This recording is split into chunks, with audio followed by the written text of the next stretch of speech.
السلام علیکم ورحمۃ اللہ۔ حضرت مولانا کلیم صدیقی صاحب دامت برکاتہم کو جب سے گرفتار کیا گیا ہے اس وقت سے امت مسلمہ کے دل رنجیدہ اور مغموم ہے، اور یہ غم اور رنج اس وقت اور زیادہ بڑھ گیا جب سے حضرت کو 10 دن کی پولیس ریمانڈ پر بھیج دیا گیا، اور ہر کوئی اس تلاش میں ہے کہ کوئی سکون بھری خبر موصول ہو۔ تو ریمانڈ پہ بھیجنے کے تعلق سے جو ہمارے ذہن میں بات ہے کہ بڑی تکلیفیں پہنچائی جاتی ہے، اس کے تعلق سے بھائی احتشام نظامی صاحب نے جو اردو انڈیا نیوز چلاتے ہیں، انہوں نے سینئر وکیل ابوبکر صباغ صاحب سے بات کی ہے اور بہت ہی خلاصے کے ساتھ بات کی ہے۔ اس ویڈیو کو سماعت فرما لیجیے گا۔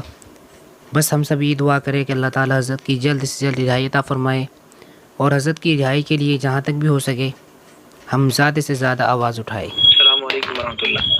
وعلیکم السلام۔ خیریت سے ابوبکر بھائی؟ الحمدللہ۔ جی احتشام بات کر رہا ہوں، احتشام نظامی اردو نیوز انڈیا چینل سے۔ جی بتائیے۔ ٹھیک ہے آپ کی؟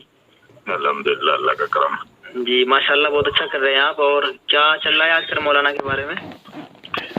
مولانا ابھی اس میں پولیس ریمانڈ پر ہیں، جی اور کورٹ سے ان کو اے ٹی ایس کو سخت احکامات جو ہے وہ دلوائے جا چکے ہیں اس میں آرڈر میں کہ کسی طرح سے ان کو پریشان نہیں کیا جائے گا، کوئی تکلیف نہیں ہونی چاہیے، ان کے میڈیکل کا اور ان کی ایج کا خیال رکھا جائے گا۔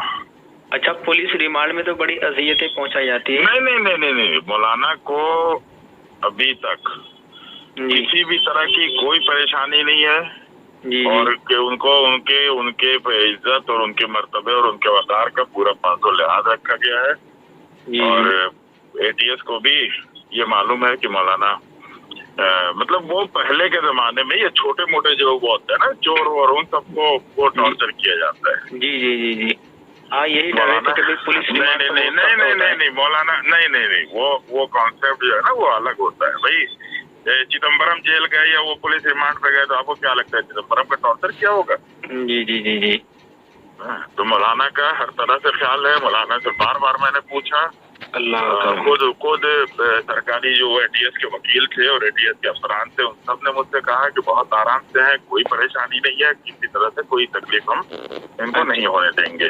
ایون کی ان کے گھٹنے میں پریشانی ہے، اس لیے ان کو بیٹھنے کے لیے کرسی وغیرہ ان ساری چیزوں کا اے ٹی ایس نے باقاعدہ انتظام کیا تھا۔ اچھا، تو انشاءاللہ دیکھتے ہیں اس پہ۔